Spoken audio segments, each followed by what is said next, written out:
আচ্ছা, আসা শুরু করি আমরা। তো তোমাদের আজকে হলো আমরা লিভার পড়াবো। তার আগে যে কয়েকটা ক্লাস নিলাম সেখানে আমরা পরিপাক নিয়ে আলোচনা করছি। ঠিক আছে?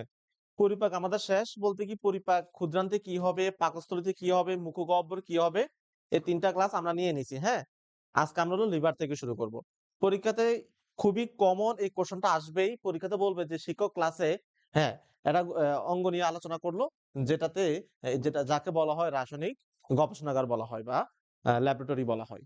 অথবা তোমাকে লিভারের চিত্র টেনে এখান থেকে এভাবে দাগ দিয়ে বলবে যে উদ্দীপকের এক চিহ্নিত অংশটিতে কি ধরনের অ্যা অ্যা বিক্রিয়া হয় বা কি হয় বা এটার গুরুত্ব কি এটা ব্যাখ্যা করো তোমাকে।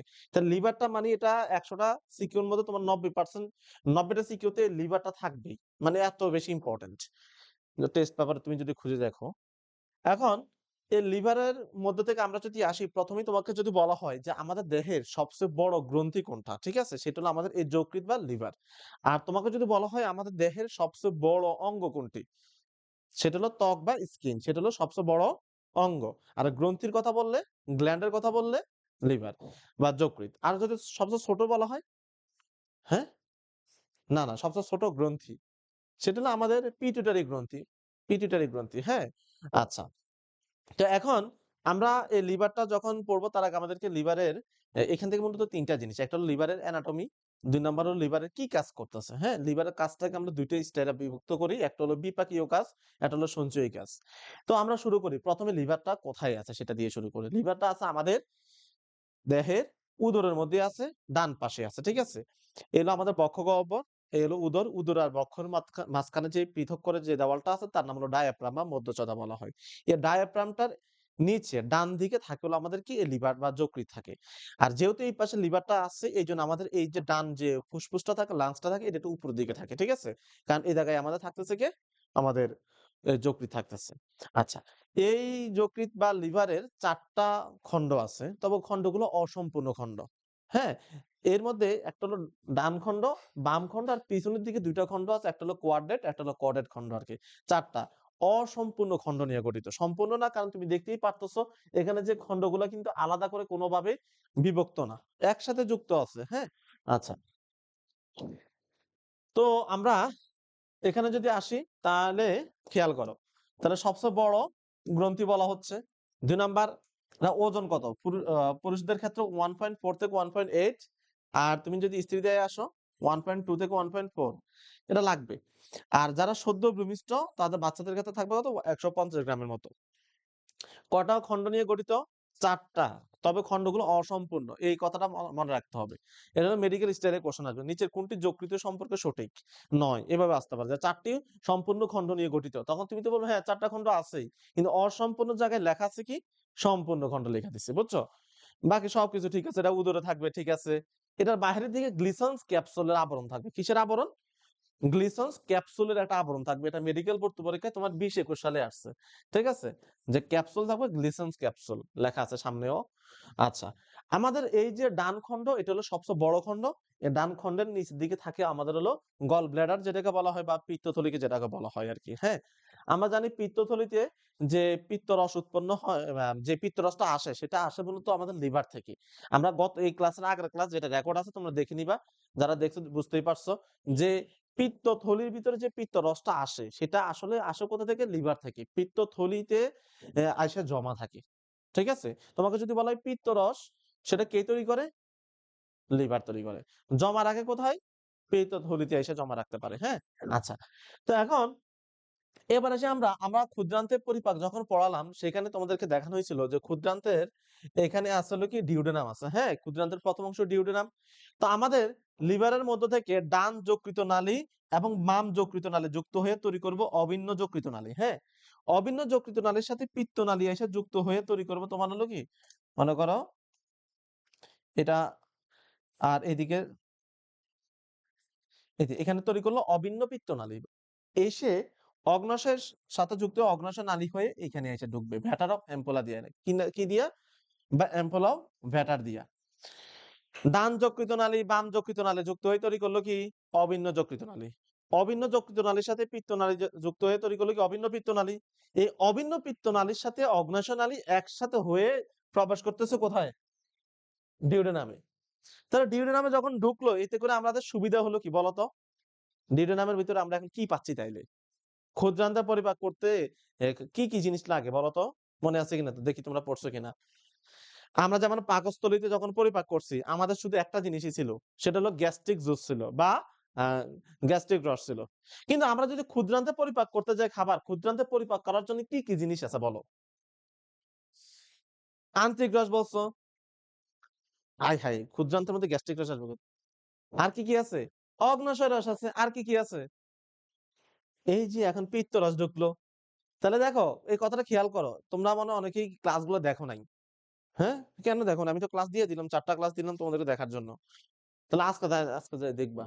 আমি বলে দিলাম তো তার পরের ক্লাস থেকে শুরু করবে। এতে করে তোমাদের তো লাভবান হলাম। হ্যাঁ? আমি শোনো, তাহলে আমাদের ক্ষুদ্রান্তে খাবারের চূড়ান্ত পরিপাক হয় আমরা বলছিলাম। কারণ খাবারকে পরিপাক করার জন্য যা দরকার A to Z সব জিনিস আমাদের ক্ষুদ্রান্তে আছে। কারণ ক্ষুদ্রান্তের সাথে কানেকশন অগ্ন্যাশয়। আর অগ্ন্যাশয়ের মধ্যে সকল এনজাইম আছে। লিপিডের এনজাইম, প্রোটিন পরিপাককারী এনজাইম, কার্বোহাইড্রেট পরিপাককারী এনজাইম অর্থাৎ অ্যামালোলাইটিক, লাইপোলাইটিক এবং তোমার হলো প্রোটিওলাইটিক এভরিথিং সব আছে। আবার ২ নাম্বার জিনিস আমাদের মনে আছে কিনা যে লিপিড পরিপাক করার জন্য ইমালসিফিকেশন করা দরকার। অর্থাৎ লিপিড খণ্ডকে ছোট টুকরা করতে হবে। আর এই ইমালসিফিকেশন করার জন্য তোমার লাগবে হলো পিত্তরস।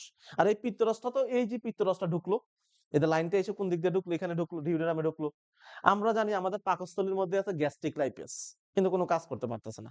পাকস্থলীর মধ্যে আছে কি লাইপেজ? Gastric lipase. অর্থাৎ এই লাইপেজ এনজাইম পাকস্থলীতে কাজ করতে পারে না বলে পাকস্থলীতে লিপিড পরিপাক হয় না। কিন্তু ক্ষুদ্রান্তে লিপিড পরিপাক হচ্ছে। কারণ লাইপেজ এনজাইমও আছে আর ওই যে ইমালসিফিকেশন আছে। বুঝতে পারছো ব্যাপারটা কি জিনিস? তাহলে ইমালসিফিকেশন করার জন্য পিত্তরস দরকার হয় যেটা আমরা এখানে পাচ্ছি। আচ্ছা যাই হোক, এগুলো হলো গত ক্লাসের আলোচনা। আমি ওদিকে না যাই। আমাদের আজকে আলোচনা হলো লিভার নিয়ে। ঠিক আছে? ওকে, যারা ক্লাস করোনি আগে সমস্যা নেই। লিভার বুঝতে আগেরটা দরকার নাই তোমার। এখন আসো আমরা একটু লিভারের বাইরে থেকে যা দরকার আমরা বলছি। ৪ টা খন্ড বলছি। কি আছে সেটা বলছি। এখন আসো আমরা যেটা বলবো সেটা হলো তোমার তার আণুবীক্ষণিক গঠন। লিভারের ভিতরে তুমি যদি যাও বা ১ম এ এখানে অনেকগুলো লোবিউল আছে। কি আছে? লোবিউল। ষড়ভুজাকৃতির কিছু লোবিউল আছে বা পঞ্চভুজও বলা থাকে। এর লোবিউল গুলার ভিতরে থাকে হলো লিভারের যে কোষগুলা যেটাকে আমরা হেপাটিক বা হেপাটোসাইট কোষ বলি। হেপাটোসাইট বা হেপাটিক কোষ বলি। তাহলে থাকে কি ১ম এ লোবিউল গুলার ভিতরে থাকে কি? লোবিউলও ছোট অনেক। আমরা যেমন লাংসে পড়ি না লোব থেকে লোবিউল থাকে। এখানেও থাকে। তবে এখানে লোবিউল গুলোর ভিতরে থাকে হলো হেপাটিক কোষ। হ্যাঁ? এই হেপাটিক কোষগুলার সবগুলা মাঝখানে তুমি যদি দেখো এখানে থাকে একটা কেন্দ্রীয় শিরা। তার নাম কি? সেন্ট্রাল ভেইন বলা হয় এটাকে। হ্যাঁ? আর এই লোবিউল এখানে হেপাটোসাইট আর লোবিউল গুলোর এখানে থাকে যে কিছু স্পেস দেখা যাচ্ছে। দেখা যাচ্ছে সাদা। এইটা স্পেসটাকে বলা হবে সাইনোসয়েড বলা হবে। কি বলা হবে? সাইনোসয়েড। এই সাইনোসয়েডের ইম্পোর্টেন্স টা হলো এই জায়গাটাতে সাইনোসয়েডের মধ্যে থাকে হলো আমাদের ম্যাক্রোফেজ থাকে। এটার ইম্পোর্টেন্স টা কি? এইটা খুবই বেশি ইম্পোর্টেন্ট যে সাইনোসয়েডে কি থাকে? থাকে একটা ম্যাক্রোফেজ যার নাম কাপার সেল। ঠিক আছে? এটাটা কি? এটার পাশে দিয়ে লিখে রাখো। এটা একটা ম্যাক্রোফেজ। পাশে দিয়ে লিখে রাখো। এটার নাম হলো ম্যাক্রোফেজ। ঠিক আছে? আমরা তোমাদেরকে যখন শ্বেতরক্ত নিয়ে পড়ালাম তখন আমরা বলছিলাম যে লোকাল ম্যাক্রোফেজ আছে কিছু। ব্রেইনে থাকে মেসেনজিয়াল কোষ, আমাদের অস্থিতে থাকে অস্টিওক্লাস্ট। হ্যাঁ? অ্যাম ব্রেইনের মধ্যে আরেকটা আছে তোমার হলো কি? মেনেনজিসের মধ্যে একটা ছিল তোমার হলো এটার নাম কি বলে? মাইক্রোগ্লিয়া। হ্যাঁ, মাইক্রোগ্লিয়া আমি লিখে দিয়েছিলাম এগুলো তোমাদেরকে রক্ত অধ্যায়ে। হ্যাঁ?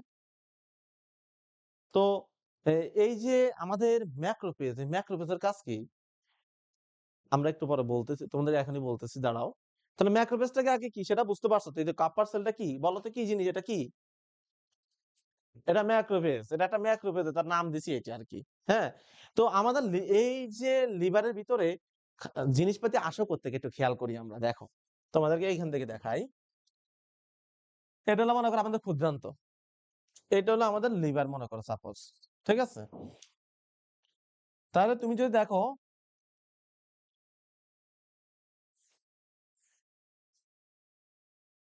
আমাদের ক্ষুদ্রান্ত থেকে খাবারের চূড়ান্ত পরিপাক এবং শোষণ হবে। শোষণ হওয়ার পর যাবতীয় জিনিসগুলা এই যে হেপাটিক পোর্টাল শিরা আছে, হেপাটিক পোর্টাল ভেইন আছে, সেটা দিয়ে যাবে কোথায়? আমাদের লিভারে আসতেছে। লিভার থেকে আবার যাবে কোথায়? ইনফিরিয়র ভেনা কাভা বা নিম্ন মহাশিরাতে যাচ্ছে। এটাকে পোর্টাল সিস্টেম বলা হয়। আমরা রক্ত অধ্যায় যখন পড়ালাম তোমাদেরকে বলছিলাম ৪ রকমের সিস্টেম আছে। একটা হলো কি সিস্টেমিক সংবহন, একটা হলো পালমোনারি সংবহন, একটা হলো করোনারি সংবহন, আর একটা নাম হলো পোর্টাল সংবহন। তো পোর্টাল সংবহন মানে কি আগে একটু ভালো করে বুঝো। আজকে এটা নিয়ে বারবার আলোচনা হবে। তাহলে এই যে লিভারের ভিতরে যাবতীয় জিনিসপাতি আসলো কোত্থেকে বারবার বলো। কোত্থেকে আসলো? ক্ষুদ্রান্ত থেকে আসলো। এই যে ক্ষুদ্রান্ত থেকে রক্তটা সরাসরি কি নিম্ন মহাশয়তে গেছে? নাকি লিভারের উপর দিয়ে আসলো? এজন্য নাম হলো কি পোর্টাল। এখন এই লিভার এই ক্ষুদ্রান্তের ভিতরে আমি যাই খাই না কেন আল্টিমেটলি তো ক্ষুদ্রান্ত পর্যন্ত চলে যাবে না? তো সেখানে কি ব্যাকটেরিয়া যেতে পারে না? তো এই যে যাবতীয় যাই যাবে না কেন? তাছাড়া তো রক্ত তো আছেই। রক্ত তো যাচ্ছেই। লিভার কি করবে? এই যে ম্যাক্রোফেজ গুলা আছে তারা দেখবে। যে রক্তগুলার বয়স ১২০ দিন হয়ে গেছে, যে লোহিত রক্তকণিকার বয়স ১২০ দিন, সে রক্তগুলোকে সে ভেঙে ফেলবে। যদি কোনো ব্যাকটেরিয়া থাকে সেই ব্যাকটেরিয়াকে সে নষ্ট করে দিচ্ছে। তাহলে আমরা কি বলতে পারি? আমাদের যে লোহিত রক্তকণিকা, তারপর তোমার হলো ব্যাকটেরিয়া, ঠিক আছে? এই জিনিসগুলোকে সে কি করতেছে? ভাঙতেছে এখানে। আমরা বলছি না লোহিত রক্তকণিকার কবরস্থান বলা হয় কাকে? যকৃৎকে বলা হয় না? এবং প্লিহাকে বলা হয়। লোহিত রক্তকণিকার কবরস্থান কাকে বলা হয়? কেন? যার বয়স ১২০ দিন হয়ে যাবে ভাঙবে। এগুলো আমরা রক্ত অধ্যায়ে তোমাদেরকে আলোচনা করছিলাম। হ্যাঁ? তোমরা রক্ত অধ্যায়ের ক্লাস আমি দিয়ে দিছিলাম। তোমরা করছো কিনা আমি জানি না। আর যারা করছো কাইন্ডলি আগের ব্যাচের স্টুডেন্ট থেকে একটু ইয়েটা নিয়ে নিবা, লেখাটা নিয়ে নিবা। আর যারা ক্লাসের সাথে, সাথে লিখছো তারা তো অনেক সময় লাগছে। লিখলে ভালো। তাহলে খেয়াল করো। যে কথাটা বললাম আমরা তাহলে হেপাটিক কোষ কি আকৃতির? বহুভুজ আকৃতির। হেপাটিক কোষগুলোর নাম হলো হেপাটোসাইট। হেপাটোসাইট। দেখো আমাদের যে লিভারের কোষগুলোর নাম কি হেপাটোসাইট না? দেখো লিভারে যদি কোনো ইনফেকশন হয়, যদি কোনো প্রদাহ হয় তখন আমরা তাকে কি বলি? হেপাটাইটিস বলি। হ্যাঁ, হেপাটিক কোষে ইনফেকশনের নাম কি? হেপাটাইটিস। আমরা নাম শুনছি না? Hepatitis B positive. হেপাটাইটিস নাম কি? ওই যে সে একজন বলছিল যে একটু আগে অ্যাপেন্ডিক্স। অ্যাপেন্ডিক্সে যদি কোনো ইনফেকশন হয় অ্যাপেন্ডিসাইটিস। তো ঠিক একই রকম হেপাটাইটিস। আচ্ছা। তো লোবিউল গুলোর কেন্দ্রে থাকে একটি কেন্দ্রীয় শিরা, রক্ত চলাচলের জন্য থাকে সাইনোসয়েড, সেখানে কি থাকে? কাফার সেল থাকে। এগুলা কি করে? লোহিত রক্তকণিকা, শ্বেত রক্তকণিকা, অণুজীব, বহিরাগত কণাকে কি করে? গলদকরণ করে অর্থাৎ মানে ভাঙে আরকি। ফ্যাগোসাইটোসিস প্রক্রিয়ায় এগুলাকে তারা কি করে ফেলে? ভাঙে। আচ্ছা, ওকে। তাহলে আমরা এখান থেকে কি এর ব্যাপারটা বুঝতে পারছি? তাহলে আমাদের লিভারের বাইরে থেকে যে আবরণ তার নাম কি? Glisson's capsule. ভিতরে যে কোষগুলোর নাম কি? হেপাটোসাইট। স্পেসটার নাম কি? সাইনোসয়েড। সেখানে কে থাকে? ওকে, হলো। তাহলে ঠিক আছে আমরা এখন পরবর্তীতে আসি। এরপরে এটুক তো আমাদের সিকিউতে আসবে না, যেটুকু আলোচনা করলাম এটুকু হলো এমসিকিউর জন্য। সিকিউতে যেটা আসবে সেটা হলো এইটা, যে লিভারের কাজ, ঠিক আছে? কি কাজ করে? তো কাজ হলো ২ রকমের কাজ করে। একটা হলো সঞ্চয়, সে হলো স্টোরেজ, কিছু জিনিস সে জমা রাখে। আর একটা হলো কি? বিপাকী, অর্থাৎ সে যেটা হলো ভাঙে। এখন সঞ্চয়ী কাজের মধ্যে আমরা আসি যে কি, কি জিনিস সঞ্চয় করে, হ্যাঁ? আসো। তার আগে আমাদের এখান থেকে যেটা লাগবে ওজন হলো আমাদের দেহের ওজনের ৩ থেকে ৫%। আর এখানে কি হয় আমরা একটু আসি, এটাকে জৈব রসায়নাগার বলা হয় বা অর্গানিক ল্যাবরেটরি বলা হচ্ছে এটাকে। Organic laboratory. আচ্ছা। এবং কয় রকমের বিক্রিয়া হয়? ৫ শতাধিক এখানে বিক্রিয়া হয়। দেখো কত রকমের বিক্রিয়া চলতেছে। আসো। আমরা ১ম পয়েন্টে চলে আসি গ্লাইকোজেন সঞ্চয়। সঞ্চয়ের মধ্যে ১ম পয়েন্ট কি? গ্লাইকোজেন সঞ্চয়। আচ্ছা, এই ক্ষুদ্রান্তের ভিতরে আমরা কিন্তু খাবারের শোষণ এখনো তোমাদেরকে পড়াইনি। সামনে পড়াবো সেটা। ঠিক আছে? এই অধ্যায়ের নাম কি? পরিপাক ও শোষণ। মানে এই পরিপাকটা আমরা পড়ানো হইছে। খাবারটা কিভাবে রক্তের মধ্যে যায় এটা একটা খুবই ডিফিকাল্ট একটা প্রক্রিয়া। তোমাদের বইতে এত ইয়া করে লেখে না, আমি এটা বুঝাবো সামনে লিভারের পরে ওটা বুঝাবো। তো এখন এই ক্ষুদ্রান্ত থেকে যখন খাবারটা শোষণ হলো, সে কার্বোহাইড্রেটও শোষণ করলো? সে লিপিডও শোষণ করলো, সে প্রোটিনও শোষণ করলো। আচ্ছা গেল ঠিক আছে। তো শোষণ করার পরে এই জিনিসগুলো সব আসলো কোথায়? লিভারে। তো লিভার ১ম এ চিন্তা করলো, দেখো আমরা যখন খাবারটা খাচ্ছি, আমরা তো সারাক্ষণ খাবার মুখে নিয়ে বসে থাকি না। একটা নির্দিষ্ট সময় খাবার খেলাম, তারপর আবার ৫ থেকে ৬ ঘন্টা পর খাবারটা খাবো। কিন্তু আমাদের রক্ত প্রতিটা সেকেন্ডে গ্লুকোজটা কোষে নিয়ে যাচ্ছে। কারণ কি? আমাদের কোষের মধ্যে যদি গ্লুকোজ না যায় এটিপি উৎপন্ন হবে না, কোষটা মারা যাবে। তাহলে গ্লুকোজের চাহিদা ডিমান্ড প্রতি সেকেন্ডেই আছে। এটিপি তৈরি করার জন্য।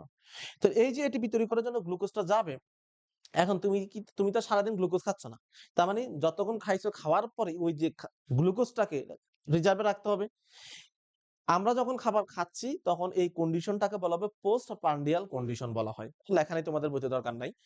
তখন আমাদের বডির মানে ব্লাডে গ্লুকোজ লেভেল অনেক বেশি থাকে। তখন সাথে, সাথে আমাদের ইনসুলিন, যেটা সামনে পড়াবো, অগ্ন্যাশয় থেকে ইনসুলিন আসে। তার কাজ হলো গ্লুকোজটাকে কমানো। সে গ্লুকোজটাকে কমায়া সে গ্লাইকোজেনে কনভার্ট করবে। কনভার্ট করে সে লিভারের মধ্যে 20% জমা রাখবে আর পেশিগুলাতে জমা রাখবে 80%। তাহলে দেখো, আমরা সে নিল এখান থেকে যাচ্ছে গ্লুকোজ। তাহলে গ্লুকোজ অলরেডি আমাদের বডিতে বেশি আছে। কারণ কি? আমি মাত্র ভাত খেয়ে আসলাম। আমি মাত্র নাস্তা করলাম। গ্লুকোজ এখন অনেক বেশি। তখন এই গ্লুকোজটাকে রিজার্ভে রাখবে কি হিসেবে? গ্লাইকোজেন। এই কাজটা করতেছে যে হরমোন, তার নাম কি? ইনসুলিন। ইনসুলিন। তাহলে ইনসুলিনের কাজ তোমরা যেটা মনে রাখবা, ইনসুলিন গ্লুকোজ লেভেল কি করতেছে? কমাইতেছে। যে প্রক্রিয়াতে গ্লুকোজের লেভেল কমবে, তোমার সোজা হিসেবে এখানে কোন প্রক্রিয়া আছে, কোন হরমোন? আর গ্লুকাগন নামক হরমোন, এই দুইটা জিনিস কখনোই প্যাচ লাগাবা না, তাইলে তোমার আর সমস্যা নাই। গ্লুকোজ লেভেল বাড়াবে যেই প্রক্রিয়াতে, যে প্রক্রিয়া ভাই গ্লুকোজের লেভেল বাড়বে, কোন হরমোন কাজ করবে? তুমি যখন খাবার খাচ্ছ তখন কোন হরমোন বাড়তি আর কোন হরমোন কম? তখন গ্লুকাগন বন্ধ হয়ে আছে আর ইনসুলিন বেশি। কথাকে বোঝাতে পারছি আমি? আবার তোমার যখন 2-3 ঘন্টা পার হয়ে গেল, ইনসুলিন বন্ধ হয়ে যাচ্ছে, গ্লুকাগন বেড়ে গেছে। হ্যাঁ, তাহলে এই যে গ্লুকোজ তোমার শরীরে এখন বেশি আছে, সেটাকে তুমি বানাইছো গ্লাইকোজেন। এই যে গ্লাইকোজেনটা বানাইলে, এই প্রক্রিয়াটার নাম হলো গ্লাইকোজেনেসিস। নাম কি? জেনেসিস শব্দ অর্থ হলো তৈরি হওয়া। জেনেসিস শব্দ অর্থ কি? জেনেসিস অর্থ হলো তৈরি হওয়া। জেনেসিস শব্দ অর্থ হলো তৈরি হওয়া। তাহলে গ্লাইকোজেনেসিস মানে কি? তাহলে বলো তো, আশিক বলো, গ্লাইকোজেনেসিস কাকে বলে? বলবা যে ভাই, গ্লুকোজ থেকে গ্লাইকোজেন তৈরি করব কিসের প্রভাবে? শেষ। তাহলে যে প্রক্রিয়া ইনসুলিনের সহায়তায় গ্লুকোজ থেকে গ্লাইকোজেনে রূপান্তরিত হলো, তাকে বলা হবে কি? এই গ্লাইকোজেনটা জমা থাকবে, 20% জমা থাকবে কোথায়? লিভারে। আর 80% জমা থাকবে কোথায়? পেশিতে। পেশিতে তোমার এটা জমা থাকতেছে। হ্যাঁ, এখন কারো হলো ডায়াবেটিস।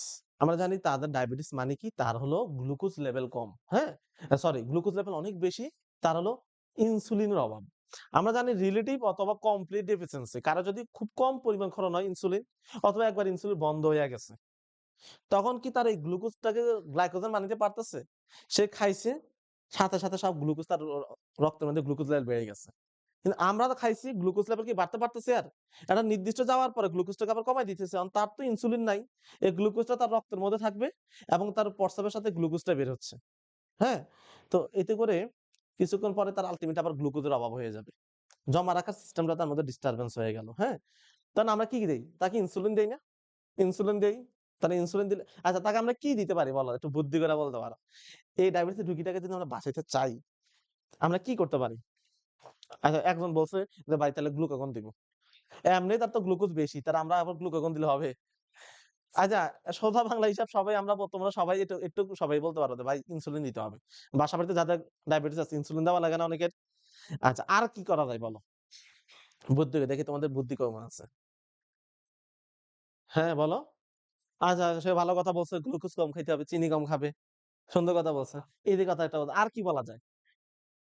দেখি তোমরা ওই গভীরে যাইতে পারো কিনা। ভাই গ্লুকোজ খাক, ঠিক আছে।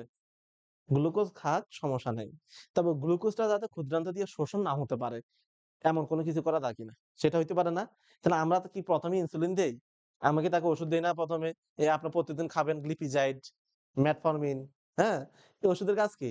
গ্লুকোজ খাইতে ঠিকই, কিন্তু গ্লুকোজ আর শোষণ হইতে দিবে না। তাহলে গ্লুকোজ তো শোষণ হচ্ছে না। রক্তে কি আর গ্লুকোজ বাড়তেছে? কথা কি বুঝাইতে পারছি? হয় গ্লুকোজ শোষণ বন্ধ করে দিব, অথবা গ্লুকোজ আছে, গ্লুকোজটাকে গ্লাইকোজেন বানাবো, অথবা তুমি গ্লুকোজ খাইবেই না। ঠিক আছে? ওকে। আমরা গ্লাইকোজেনেসিস কি বুঝতে পারছো? হুম? গ্লাইকোজেনেসিস কি বুঝতে পারছো? অর্ক বুঝতে পারছো? তুমি সোয়েটার নিয়ে আসো নাই?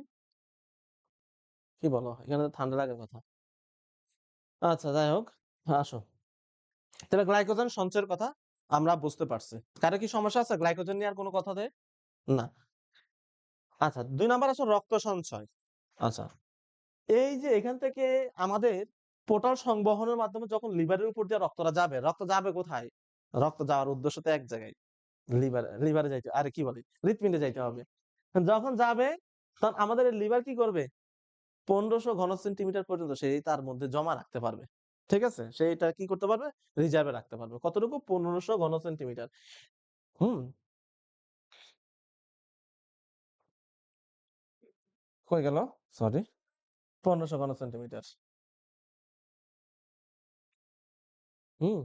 আচ্ছা। তাহলে ১৫০০ ঘন সেন্টিমিটার আমাকে এখানে একটা কথা বলে দাও ১ম এই রক্তটা আসলো কোত্থেকে? না লিভারে আসলো কোত্থেকে কইছি হেপাটিক পোর্টাল সিস্টেমের মাধ্যমে আসলো। হ্যাঁ? এই ২ টা কথা জানলেই চলবে। ওকে। এবার আসো ভিটামিন সঞ্চয় করবে। আমাকে একটু বুদ্ধি করে বলো ভিটামিনটা কেমনে সঞ্চয় করতে পারে? দেখো ব্যাপারটা খেয়াল করো। এদিক দিয়ে তো যাচ্ছে রক্ত যাচ্ছে। কারণ রক্তের মধ্যে কি তোমার সে কি শুধু কার্বোহাইড্রেট শোষণ করলো? সে প্রোটিন শোষণ করছে, লিপিড শোষণ করছে না। আর ক্ষুদ্রান্তের মধ্যে যখন ক্ষুদ্রান্ত থেকে যখন লিপিডটা শোষণ করলো, এই লিপিডের মধ্যে কিছু ভিটামিন থাকে। লিপিড দ্রবণীয় ভিটামিন যেগুলোকে বলা হয়। A, D, E, K চর্বিতে দ্রবণীয় A, D, E, K তোমরা বুঝতে পারতেছো? অনেকদিন পর বায়োলজি ক্লাস একটু অন্যরকম লাগতেছে মনে হচ্ছে তোমাদেরও। আর আমিও এখনো ফ্লোতে আসি নাই পুরাপুরি। ঠিক আছে? দীর্ঘদিন বিরতি থেকে আসলাম। ঠিক আছে? পড়াশোনা থেকে সম্পূর্ণ মানে এই পড়াশোনা থেকে বিরতির মধ্যে ছিলাম। কিন্তু আমার নিজের পড়াশোনা নিয়ে অনেক বেশি বিজি ছিলাম। অনেক বেশি বিজি বললে ভুল হবে ব্যাপারটা। হবে যে বিজি ছিলাম না। মানে কমপ্লিট লাইফটাই ছিল পড়ালেখার মধ্যে। খাইছি আর পড়ছি। বুঝতে পারছো? এদিকে ওকে আসো। তাইলে রক্ত দিয়া যখন আমাদের ক্ষুদ্রান্ত থেকে যখন লিপিডটা শোষণ হলো, তো লিপিডের সাথেই কিছু পরিমাণ ভিটামিন শোষণ হলো। সেই ভিটামিনটাই যখন লিভারের উপর দিয়ে যাবে, লিভার বলছে তোমরা এদিকে দাঁড়াও, এদিকে আসো। আমি কিছু পরিমাণ জমা রাখি তোমাদেরকে।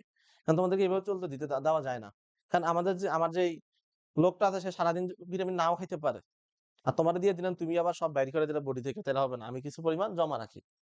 আচ্ছা এটা একটা গেল। ২ নাম্বার এখানে কি প্লাজমা আছে না? রক্তের সাথে প্লাজমা আছে না? প্লাজমার মধ্যে পানি আছে না?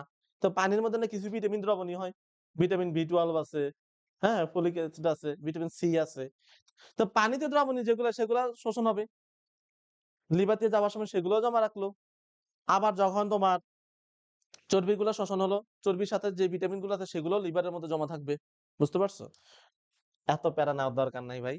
আমি বুঝানোর জন্য একটু বেশি করে বলতেছি। তোমরা জাস্ট বলবে যে হ্যাঁ, জমা রাখে। ভিটামিন A, D, কি জমা রাখে। ভিটামিন B, C জমা রাখে, কোবালামিন, ফলিক অ্যাসিড এগুলা, হ্যাঁ? এগুলা। এর মধ্যে থেকে তোমাদের ২ টা জিনিস লাগবে। ভিটামিন B12 এবং এই যে ফলিক অ্যাসিড এই ২ টা জিনিস লোহিত রক্তকণিকা তৈরিতে প্রয়োজন হয় আরবিসির জন্য। মেডিকেল বোর্ড পরীক্ষা ১৫-১৬ সালের কোশ্চেন। খুবই বেশি important. Vitamin B12, folic acid এই ২ টার অভাবে মেগালোব্লাস্টিক অ্যানিমিয়া হবে। পাশে দিয়ে লিখে রাখো। মেগালোব্লাস্টিক অ্যানিমিয়া হবে।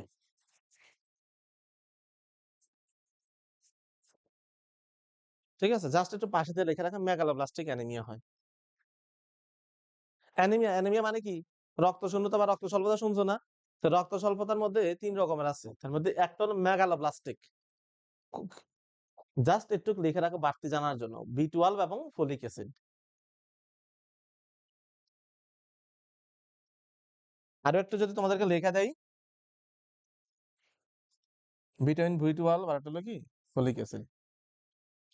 ভিটিমা ভিটা ভিটামিন ভিটামিন B12 এর অভাবে তোমার আমাদের যে নিউরন আছে, নার্ভ আছে না? নার্ভের বাইরের যে মায়েলিন শীথ আছে না? মায়েলিন শীথ তৈরি হয় না। ঠিক আছে? নিউরোপ্যাথি হয়। হাত-পা অবশ হয়ে যায়। হাত-পা অবশ লাগে। ঠিক আছে? এটাকে বলা হবে নিউরোপ্যাথি। নিউরোপ্যাথিক আছে না? ডায়াবেটিক নিউরোপ্যাথি হাত পায়ে কোনো বল পাচ্ছে না। বল পাচ্ছে না বলতে কি হাত পায়ে কোনো সেন্স পাচ্ছে না। হ্যাঁ? হাত পায়ে কোনো সেন্স পাচ্ছে না। আর ফলিক অ্যাসিড কারো কোনো গর্ভবতী মহিলা যদি ফলিক অ্যাসিডের অভাব থাকে তাহলে তার বাচ্চাটার নিউরাল টিউব ডিফেক্ট হবে। তার নি স্পাইনাল কর্ড আছে না? স্পাইনাল কর্ড, এই স্পাইনাল কর্ডটা তৈরি হবে না ঠিকভাবে। কোনো গর্ভবতী মহিলার এজন্য ১ম এ যখন প্রেগন্যান্ট হবে ডাক্তারের কাছে যাবে না? ৪ বার যাওয়া লাগবে। কয়বার? তো ১ম যাওয়া লাগলো ১৬ সপ্তাহের মধ্যে ১ বার। 16 সপ্তাহের মধ্যে একবার যাওয়া লাগে, তখন ডাক্তারের কাছে গেলে ডাক্তার কি করবে? প্রথমে কিছু 7টা টেস্ট দিবে, 7টা। এর মধ্যে একটা টেস্ট হলো ব্লাড। দিয়া যদি তোমার হিমোগ্লোবিন কম থাকে তাহলেও তোমাকে কি দিবে? আল্টিমেটলি B12 এবং এই ফলিক অ্যাসিড এই 2টা ট্যাবলেট দিবে। এগুলা কন্টিনিউ খাইতে হবে। বুঝতে পারছো কিনা? তার কারণ কি বুঝাই যাচ্ছে। ফলিক অ্যাসিডের অভাব হবে তো বাচ্চার কি হবে? Neural tube defect. আর ভিটামিন B12 এর অভাব হবে তো তোমার কি হবে? হাত পায়ের রেগুলার নার্ভ গুলা কি হয়ে যাবে? ডিমায়েলিনেশন হবে। হুম? আচ্ছা ভিটামিন B12 শোষণ হয় কোথায়? আমাকে একটু বুদ্ধি করে বলো। দেখি বলো। হ্যাঁ, বলো। মালিহা বলো। বলো ভিটামিন B12 শোষণ হবে কোথায়? একটু বুদ্ধি করে বললেই হয়ে যায় বলো। হ্যাঁ। আর ভাই সব তো ক্ষুদ্রান্তে শোষণ হয়। আচ্ছা তো ভিটামিন B12 ক্ষুদ্রান্তে হবে। তাহলে আমাকে একটু বলো। তোমার নাম কি জানো? সোহানা বলো। ভিটামিন B12 শোষণ করতে সে বলছে ক্ষুদ্রান্তে হয়। কিন্তু শোষণ করতে সহায়তা করে কি? না। লিভার তো সহায়তা করবে কেমনে? দেখি বুদ্ধি করে বলো তো দেখি তোমরা পড়ছো কিনা বাসায়। Intrinsic factor. হ্যাঁ, পাকস্থলী থেকে না ইন্ট্রিনসিক ফ্যাক্টর বের হয়। আমি ভিডিওতে দেখাইছিলাম যে একটা ফ্যাক্টর আছে মনে রাখো ইন্ট্রিনসিক ফ্যাক্টর। এই কথা খেয়াল করো। ইন্ট্রিনসিক ফ্যাক্টর গ্যাস্ট্রিক জুসের মধ্যে থাকে। ওই ফ্যাক্টরটা বলছিলাম সেটা ভিটামিন B12 এর সাথে আইসে যুক্ত থাকে পাকস্থলীতে। পরে যখন ক্ষুদ্রান্ত দিয়ে যাবে তখন ক্ষুদ্রান্ত থেকে শোষণ হয়। তাহলে ভিটামিন B12 শোষণ করতে লাগে হলো ইন্ট্রিনসিক ফ্যাক্টর, যেটা পাকস্থলী থেকে ক্ষরণ হয়। আর কাজ করতে শোষণ হচ্ছে কোথায়? ক্ষুদ্রান্তের মধ্যে। ঠিক আছে? ওকে। আচ্ছা গেল। এরপর আসে পিত্তরস উৎপাদন। পিত্তরসের ক্লাসটা আমার নেওয়া হয়ে গেছে। পিত্তরস আমরা 2টা কথা বলি। পিত্তরস আসে হলো পিত্তথলিতে। কোথা থেকে আসে? যকৃৎ থেকে আসে। পিত্তরসে কোন এনজাইম আছে আমাকে একটু বুদ্ধি করে বলো তো। আচ্ছা সে পড়ছে। কোন এনজাইম নাই। পিত্তরসে কি নাই? কোন এনজাইম। পিত্তরসটা আসলে এটা কি? ওখানে লবণ থাকে, পিত্ত লবণ থাকে। তোমার কি লবণ? Sodium taurocholate, sodium glycolate. ঠিক আছে? লবণ আছে। তাহলে এই যে পিত্ত লবণ কোন এনজাইম নাই। ব্যাপারটা তৈরি করছে কোথায়? লিভারে। লিভার তৈরি করে পিত্তথলিতে জমা রাখে, কিছু পরিমাণ সে নিজের কাছেও জমা রাখতে পারে। হ্যাঁ? আচ্ছা কিভাবে হয় সেটা আমি একটু পরে আলোচনা করব। তো পিত্তরা জমা রাখে একটু জাস্ট মনে রাখলে চলবে। এই দেখো যকৃৎ থেকে উৎপন্ন পিত্তরস ডান খণ্ডের নিচে পিত্তথলিতে জমা রাখতেছে। হ্যাঁ? মাথা রাখবা। এবার আসো চর্বি এবং অ্যামাইনো অ্যাসিড সঞ্চয়। আচ্ছা শোনো, ক্ষুদ্রান্ত থেকে শোষণ হলো। তাহলে কি হলো? আমাদের কি শোষণ হলো? তোমরা একটু আগে বলছিলা গ্লুকোজ শোষণ হলো। সেটাকে গ্লাইকোজেন বানালাম পরে। এবার আসি আমরা বাকি 2টা। লিপিড। লিপিড তো শোষণ হলো। আচ্ছা লিপিডটাকেও সে জমা রাখবে। তো বেশি বেশি তুমি যদি লিপিড খাও, ক্ষুদ্রান্ত থেকে শোষণ হয়ে হয়ে এগুলো জমবে কোথায়? লিভারের উপর জমবে না? তখন তাকে আমরা কি বলবো? Fatty liver. আছে না তোমাদের বেশিরভাগ মায়েদের ক্ষেত্রেই ফ্যাটি লিভার গ্রেড 1 2 থাকেই। বুঝছো কি? একটু মোটা কাটা যারা থাকে তাদের কি থাকবে? আমাদের মায়েদের অবস্থা কেমন থাকে? বা আমাদের ক্ষেত্রে তো একই অবস্থা হয়ে যায়, পেট বাইরে যাইতেছে। মায়েদেরকে তো আরো বেশি বেড়ে যায়। কি বলো? তার কারণ কি? বিশেষ করে বাংলাদেশের এই উপমহাদেশে তুমি এইখানকার একটা 30 বছরের মহিলা আর তুমি যদি আমেরিকা বা বাইরের দেশের 50 বছর 60 বছরের মহিলাদের দিকে তাকাও, তারা এখনো ফিট। আর আমাদের এখানে আমাদের মায়েদের কিন্তু কি হয়ে যায়? ওয়েট অনেক বেড়ে যায়। তাহলে এই ক্ষেত্রে কি হয়? তোমার হলো ফ্যাটি লিভার হওয়ার চান্স বেশি থাকে এবং বেশিরভাগেরই ফ্যাটি লিভার গ্রেড 1 এ থাকে। হ্যাঁ? আচ্ছা দেখ। তো আমার যেটা হলো কথা লিপিড জমা রাখে। বুঝতে পারছো? ভাই কেন জমা রাখে? কেমনে জমা রাখে? ওই যে এদিক দিয়ে যখন লিপিড যাবে লিভারের মধ্যে জমা থাকবে। আর অ্যামাইনো অ্যাসিডও জমা রাখতেছে। আরো একটা কথা খেয়াল করো, তুমি যদি বেশি পরিমাণ গ্লুকোজ খাও, বেশি পরিমাণ চিনি, বেশি পরিমাণ গ্লুকোজ, তো গ্লুকোজটাকে তো আমরা কি বানাবো? গ্লাইকোজেন বানাবো। কিন্তু তোমার গ্লাইকোজেন বানানোর রাস্তা আর নাই। মানে বানাইয়া আর জায়গা দেওয়ার রাস্তা নাই। তখন সে কি আর গ্লাইকোজেন বানাবে? লিভারের ভিতরে পুরা গেছে। আমার মাসলের মধ্যেও যা দরকার তা হয়ে গেছে। এরপর সে এই গ্লুকোজ গুলাকে সে কি করবে? এবার সে এই গ্লুকোজ গুলাকে চিনি গুলাকে সে লিপিড বানাই ফেলবে। কথা কি বুঝছো কিনা? এই জন্য বলি না চিনি খেলে ওয়েট বাড়ে কেন? বুঝতে পারছো? চিনি খাইছো, সে চিনিটা চিনি নাই, সেটা বানাই ফেলছে কি লিপিড। এটাকে বলা হয় লাইপোজেনেসিস। এটার নাম কি? বুঝতে পারছো লাইপোজেনেসিস কি জিনিস? এই বলো অর্ক, বুঝতে পারছো লাইপোজেনেসিস? লাইপোজেনেসিস মানে কি? লিপিড তৈরি করতেছি। জেনেসিস মানে তৈরি করা, আর লাইপো মানে লিপিড। তাহলে কখন হচ্ছে এটা?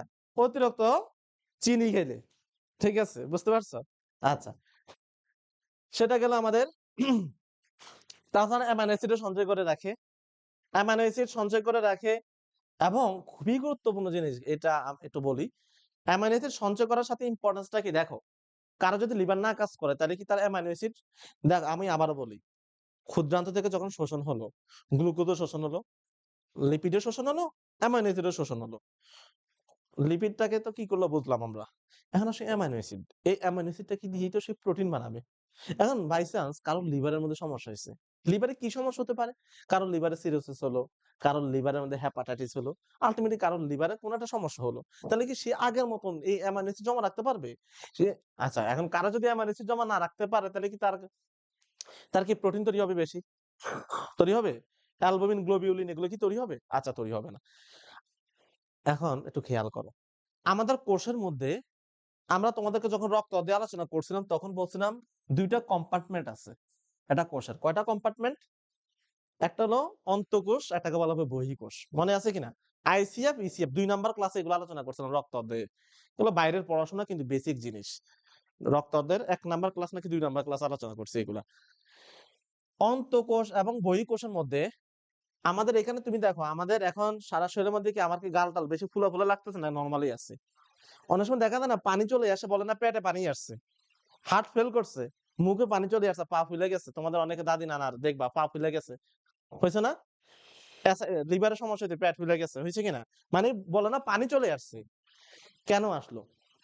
আমাদের কোষের মধ্যে পানিটাকে ধরে রাখার জন্য একটা টান আছে, একটা চাপ আছে, সেটা নাম হলো অসমোটিক প্রেসার। নাম কি, এটা ভালো করে বোঝার ট্রাই করো। কোন প্রেসার? কোষের মধ্যে পানি ধরে রাখে কে? অসমোটিক প্রেসারের মাধ্যমে। কে? প্রোটিন। কথা খেয়াল করো, কোষের মধ্যে পানি ধরে রাখে কে? পানি বের হয়ে যাওয়ার জন্য যে চাপ, এটা নাম হলো হাইড্রোস্ট্যাটিক প্রেসার। পানি বের হয়ে যাবে, কোষের মধ্যে পানি থাকবে না, আর পানিটাকে ধরে রাখছে কে? প্রোটিন, অসমোটিক প্রেসারের মাধ্যমে। এখন তোমার না লিভারে সমস্যা হলো, লিভারে যেহেতু সমস্যা হলো, লিভারে কি আর প্রোটিন বানাইতে পারতেছে? তো প্রোটিন যদি না বানাইতে পারে, অসমোটিক প্রেসার ঠিক থাকবে, তাহলে পানিগুলো কি আর কোষের ভিতরে থাকবে না, বাইরে চলে যাবে? তখন তাকে কি বলা হচ্ছে? ইডিমা বলা হচ্ছে, পাটা ফুলে গেছে, অ্যাসাইটিস হয়ে গেছে। কথাকে বুঝাতে পারছি? কোনো তার লিভারের সমস্যা কেমনে বুঝবো? তার পুরা শরীর কি হয়ে যাবে? ফুলে যাবে। হার্টের সমস্যা, হার্ট ফেল করছে, তার শুধু পা ফুলে যাবে। কিডনিতে সমস্যা হয়েছে, তার শুধু মুখ ফুলে যাবে। আর যদি লিভারের সমস্যা হয়, কথাকে বুঝাতে পারছে? আচ্ছা বলো তো ভাই, কিডনিতে সমস্যা হয়েছে, ফুলতেছে কি কারণে? ভাই কিডনিতে সমস্যা হয়েছে, আমরা জানি কিডনিতে কি থাকে? ফিল্টার। সে প্রোটিন বাদ দিয়ে বাকি সবগুলাকে কি করে? ফিল্টার করে। কাকে বাদ দিয়া? এখন কিডনিতে সমস্যা হয়েছে, একটা রোগ আছে নাম হলো নেফ্রোটিক সিনড্রোম, আর একটা নাম হচ্ছে এজিএন, একিউট গ্লোমেরুলোনেফ্রাইটিস। আমাদের নেফ্রন নষ্ট হয়ে গেছে, প্রোটিন সব বাইরে যাচ্ছে। তাহলে যে ভাই লিভার তো সমস্যা নেই, কিন্তু সমস্যাটা কোথায় এখন? কিডনিতে সমস্যা।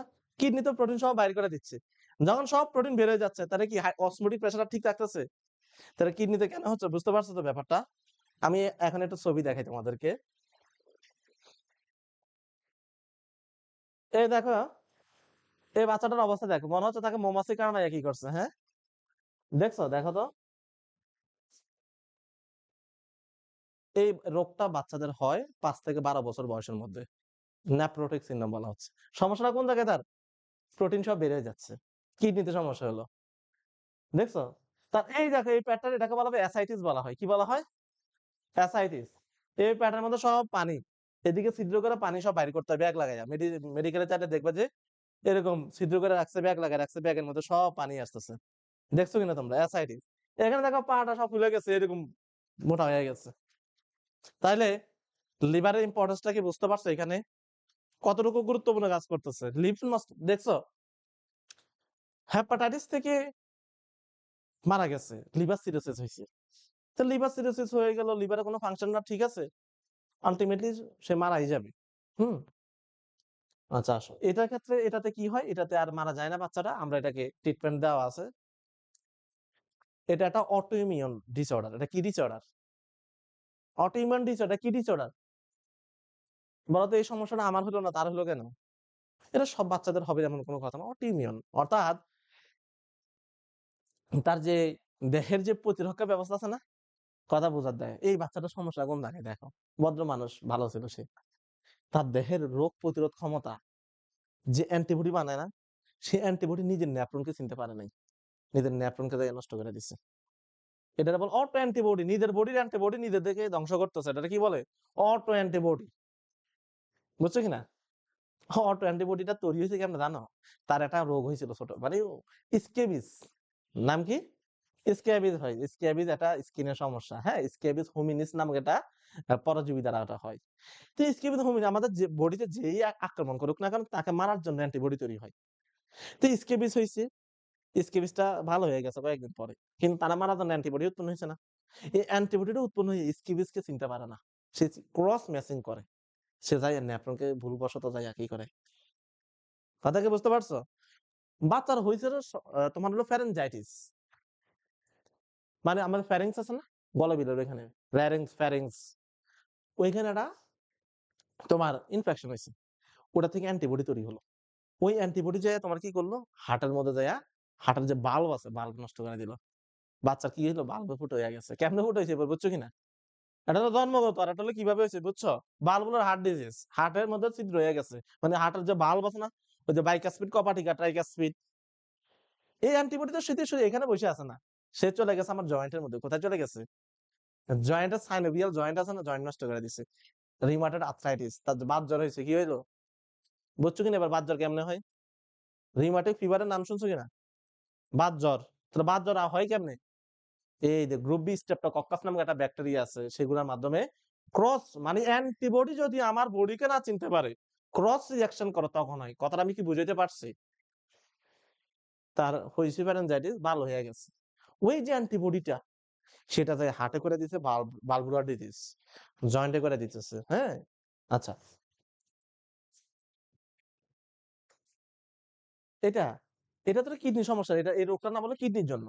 লিভারের সমস্যার জন্য আলাদা। লিভারের সমস্যা হলো শুধু এই পেটটাতে হয়, তারপরে মুখে যায়, তারপরে পায়ে যায়। আচ্ছা, আমরা যেখানে ছিলাম সেখানে আসি একটু আলোচনা করলাম, আমরা ইম্পর্টেন্স জিনিস আলোচনা করলাম। এবার আসো মিনারেল। হ্যাঁ, আসো, আমরা আসি মিনারেল সঞ্চয় করে কিভাবে। তোমরা কি বুঝতেছো না? বোরিং হয়ে গেছো? বোরিং হয়ে গেছে বেশি? হ্যাঁ, পড়াচ্ছি তো, আমাদের আর 2 মিনিট আছে। মিনারেল সঞ্চয় করে কিভাবে একটু খেয়াল করি। দেখো, রক্তের মধ্যে দিয়া সব কথার মূল কথা কি, দেখো কি সুন্দর সিস্টেম। তুমি যাই খাও না কেন জীবনে, এটা কার উপর দিয়ে যাইতে হবে? লিভারের উপর দিয়ে যাইতে হবে। সিস্টেমটাই এমন। যাই মুখে নিবা সবে যাবে ক্ষুদ্রান্তে। শোষণ হওয়ার পরে যেগুলো শোষণযোগ্য যাবে কোথায়? লিভারে। আর যেগুলো শোষণ উপযোগী না সেগুলোতে বিউদান্তে দিয়ে হইয়া মলার মাধ্যমে বের হয়ে চলে গেল। তো আমাদের যে জিঙ্ক, আমরা জিঙ্কের ট্যাবলেট খাই না? খাবার অরুচি থাকলে জিঙ্ক খাই। ডায়াবেটিস, যাদের ডায়রিয়া হয় তাদেরকে আমরা জিঙ্ক দেই। ডায়রিয়া সেরে যাওয়ার পর তাদেরকে জিঙ্কের ট্যাবলেট দেই খাবার রুচি আনার জন্য, যাতে করে তার বডিটা আবার ঠিক হয়। আচ্ছা, এখন একটু খেয়াল করো, আমাদের যে লোহিত রক্তকণিকা, তার মধ্যে 2টা জিনিস থাকে, হিমোগ্লোবিন। হিমোগ্লোবিন, এই 2টা জিনিস থাকে না? আমাদের লোহিত রক্তকণিকার মধ্যে কি থাকে? হিমোগ্লোবিন। এটা রক্ত অধ্যায়ে আমরা ফ্লোচার্ট করে পড়াইছি তোমাদেরকে, রক্ত অধ্যায়ে। এই যে হিমোগ্লোবিন, এই যে 2টা অংশ, এর মধ্যে হিম মানে কি? আয়রন। হিম মানে কি? আয়রন। এই আয়রনটা আমাদের বডিতে, এখন শোনো, ছিল আর বেশি। মনুষ্য কোষের লিভারের মধ্যে দিয়ে যাচ্ছিল, হেপাটিক দিয়ে পোর্টাল শিরার মাধ্যমে যাচ্ছিল, পোর্টাল সংবহনের মাধ্যমে। কিন্তু আমাদের লিভারের যে ওই যে ম্যাক্রোফেজটা না, তোমরা একটু আগে দেখলা সাইনোসয়েডের মধ্যে ম্যাক্রোফেজ আছে। হে চিন্তা করলো, যার বয়স 120 দিন আর যার বয়স 10 দিন, সে কি চিনবে না? তোমরা কি বুঝতে পারবে না যে 90 বছরের মানুষ আর 10 বছরের মানুষ? তো 120 দিনের যে রক্তটা আমরা জানি, রক্তের বয়স কত? 120 দিন আরবিসির। তো 120 দিন বয়স যেটা আমাদের রক্ত থাকার কথা ছিল বাইকনকেভ, এরকম থাকবে, বাইকনকেভ থাকে, ঠিক আছে? ওটা মনে করে এরকম থাকলো না, ফ্র্যাজাইল হয়ে গেল। যখনই যাচ্ছেন ম্যাক্রোফেজ বলে, দাঁড়াও দাঁড়াও, তোমরা দাও, দরকার নাই। তুমি যে পরিমাণ অক্সিজেন বহন করতেছো, এটা এইভাবে অক্সিজেন বহন করলে কোষে ঠিকভাবে যাবে না। আমাদের লোহিত রক্তকণিকার কাজ কি? অক্সিজেন বহন করা। যখন তার বয়স 120 দিন হবে, তখন কি আগের মতো সে অক্সিজেন নিতে পারবে? রক্ত রক্ত এখন শুনো, আমি এখানে 10 জন শ্রমিক নিয়োগ করলাম, সবাই বৃদ্ধ মানুষ। আমার কাজটা কি ঠিক হবে? তাতে বলে 10 জন ইয়াং যদি রাখি, তাহলে কাজটা ঠিক হবে। তাহলে আমাদের পুরাতন রক্তটাকে নষ্ট করতে হবে। ম্যাক্রোফেজ বলছে, দাঁড়াও, তোমাকে আমি আর রক্ত পাঠাবো না, তুমি এখানে থাকো। সেই হিম এবং গ্লোবিন 2টা অংশে বিভক্ত করলো। এই যে হিমটা ভেঙে ফেললো, হিমটা থেকে আসলো হলো কি? আয়রন। সেটাকে সে ফেরিটিন হিসাবে আমাদের লিভারে জমা রাখলো। তাহলে কি মিনারেল সঞ্চয় হলো না? আমাদের টপিকের নাম কি এখন? মিনারেল কিভাবে সঞ্চয় রাখে। তো বুঝতে পারছো কিভাবে আয়রনটাকে জমা রাখছে? আর যে গ্লোবিন আছে সে গ্লোবিনটাকে সে এবার বিলিরুবিন বানাবে, বিলিভার্ডিন বানাবে, বানাইয়া সে আল্টিমেটলি আমাদের পিত্তরস বানাবে। সেটা আমরা আগামী ক্লাসে দেখাবো। পিত্তরস কেমনে তৈরি হয়। হ্যাঁ? আচ্ছা। তাহলে আল্টিমেটলি তোমাদের হিম এবং গ্লোবিন কি হয় এটা আমরা বলছি মাত্র। তাহলে এটা এমসিকিউ এর জন্য জমা কি বলে লাগবে যে আয়রনটা কি হিসাবে জমা থাকে বলতো? ফেরিটিন হিসাবে জমা থাকে। ওকে?